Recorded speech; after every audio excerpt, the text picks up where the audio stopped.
sifatini refraktometr bilan tekshirishlik o'zi kifoya qilmaydi. Sababi bu faqatgina gradusini tekshirib beradi.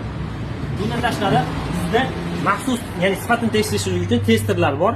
Bundan foydalanishni sizlarga ko'rsatib olamiz. Bundan bir donasini yirtib olamiz va расширительный machokdagi antifrizdan olib turib, bunga quyib ko'rsatamiz. Quyib va mana bu ko'rsatmalar bilan solishtiramiz.